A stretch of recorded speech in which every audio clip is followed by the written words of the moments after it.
3678 নম্বর হাদিসটা খুলুন সহিহ বুখারী। মুহাম্মদুর রাসূলুল্লাহ সাল্লাল্লাহু আলাইহি ওয়াসাল্লাম তার মতো শ্রেষ্ঠ মানুষ পৃথিবীতে কেউ আসেনি। তিনি ছিলেন বিশ্বস্ত। তার নিজের চাচারা নাম রেখেছে আল আমিন। অর্থাৎ তার মতো ব্যক্তি যখনই ওহী নাজিল হলো মুহাম্মদ সাল্লাল্লাহু আলাইহি ওয়াসাল্লাম তাদের থেকে বিচ্ছিন্ন হয়ে গেলেন। এমনকি আব্দুল্লাহ ইবনে আমর রাদিয়াল্লাহু আনহু বলছেন, খুব উচ্চ বংশের সন্তান, তিনি খুব মর্যাদাবান ব্যক্তি আব্দুল্লাহ ইবনে আমর রাদিয়াল্লাহু আনহু। তিনি বলেছেন যে রাসূল সাল্লাল্লাহু আলাইহি ওয়াসাল্লাম যখনই সেজদা দিয়েছে, সেজদায় পড়ে আছে, ঠিক উতবা দূর থেকে এসে আল্লাহর নবীর গলায় চাদর পেঁচিয়ে দিল। দেওয়ার পরে একবারে টেনে ধরলো চাদরটা এবং টানা শুরু করলো। এটা ফাফানা কাহু, টানা শুরু করলো। ঠিক এই মুহূর্তে দেখতে পেয়ে আবু বকর রাদিয়াল্লাহু আনহু দৌড় দিয়ে এসে বলছেন, আতাকতুলুন রাজুলান ক্বালা রাব্বি আল্লাহ ওয়া জাআকুমুল বাইয়িনাত। তোমরা কি এমন ব্যক্তিকে হত্যা করতে চাচ্ছ? আরেকটা তাবরানী riwayate আসছে, এই বদমাশ প্রথমে রাসূল সাল্লাল্লাহু আলাইহি সাল্লামের মাথার উপরে গিয়ে দুই পা দিয়ে চড়ে বসেছেন এই শয়তান। এরপরে চাদর দ্বারা পেঁচ দিয়ে গলা টিপে ধরেছে, তারপরে নেমে ছেঁচড়াচ্ছে। এই অংশটুকু সহিহ বুখারীর। ইতিমধ্যেই আবু বকর রাদিয়াল্লাহু আনহু দৌড় দিয়ে এসে বাধা দিচ্ছে, ফাদাফাহু, তাকে সরিয়ে দে বলছে। আতাকতুনা রাজুলান ইয়াকুলু রাব্বি আল্লাহ, তোমরা এমন ব্যক্তিকে হত্যা করতে চাচ্ছ যে ব্যক্তি বলে আমার রব হলেন আল্লাহ, তোমাদের কাছে তিনি নিয়ে এসেছেন আল্লাহর পক্ষ থেকে দলিল। এ পর্যন্ত শেষ। এটা কি কম অপমানজনক?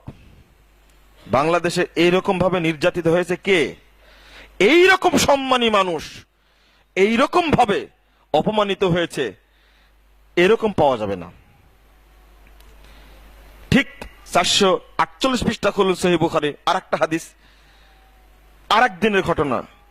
তিনি সেজদা দিয়ে আছেন, আবু জাহালরা এসে রাসূল সাল্লাল্লাহু আলাইহি সাল্লামের মাথার উপরে কয়েকদিন আগের জবে করা ফেলে রাখছে উটের ভুঁড়ি, সেটা মাথায় তুলে দিয়েছে। কারো সাহস নাই সেটা সরিয়ে দেওয়ার। ইবনে মাসউদ রাদিয়াল্লাহু আনহু এত মর্যাদাবান ব্যক্তি, তিনি দেখছেন শুধু কিছু করার নেই। সংবাদ দিয়েছে ফাতেমা রাদিয়াল্লাহু আনহাকে যে তুমি সংবাদ জানিয়ে দাও, তার পিতা, তার বাপ মাথা তুলতে পারছে না সেজদা থেকে। ফাতেমা রাদিয়াল্লাহু আনহা তিনি দৌড় দিয়ে এসে রাসূলের মাথা থেকে উটের ভুঁড়িটা ফেলে দিল। দেওয়ার পরে আল্লাহ রাসূল সেদিন সহ্য করতে পেরেছিলেন না। তার মতো দয়ালু মানুষ, তার মতো নরম মানুষ, আল্লাহ যাকে সম্পর্কে বলেছেন ইন্না আরসালনাকা রাহমাতাল লিল আলামিন, আল্লাহ তাকে পৃথিবীতে পাঠিয়েছেন জগৎবাসীর জন্য রহমত স্বরূপ। তিনি সহ্য করতে পারেননি, কত কষ্ট পেয়েছেন। তিনি মাথা তুলেই দুইখানা হাত তুলে আল্লাহকে বলছেন, আল্লাহুম্মা আল্লাহুম্মা আলাইকা বিকুরাইশ, আল্লাহুম্মা আলাইকা বিকুরাইশ। আবু জাহাল করতে করতে 7 জন ব্যক্তির নাম বললেন আল্লাহ রাসূল ওই দোয়ায়। এই দোয়াটি কবুল হয়েছে 10 বছর পর বদরের প্রান্তরে। দোয়া করলে দোয়া কবুল হয়, একদিন না একদিন কবুল হবেই। দেরি হতে পারে, কোনো মুসলিমের দোয়া বিফলে যায় না। হয় কবুল হবে, নয়তো তার দ্বারা বিপদ দূর হবে, অথবা কবুল যোগ্য না হলে এটা কিয়ামতের মাঠে আল্লাহ আপনাকে দিবেন অবশ্যই। এটা দোয়ার ফজিলত, দিবেনই এটা। আল্লাহ নবী বললেন কি, আল্লাহ তুমি কুরাইশদেরকে ধ্বংস করো, আল্লাহ তুমি কুরাইশদের উপরে গজব নাজিল করো।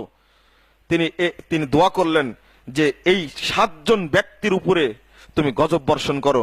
দোয়া রাসূলের দোয়া কবুল হয়েছে 10 বছর পরে, 10 বছর পরে।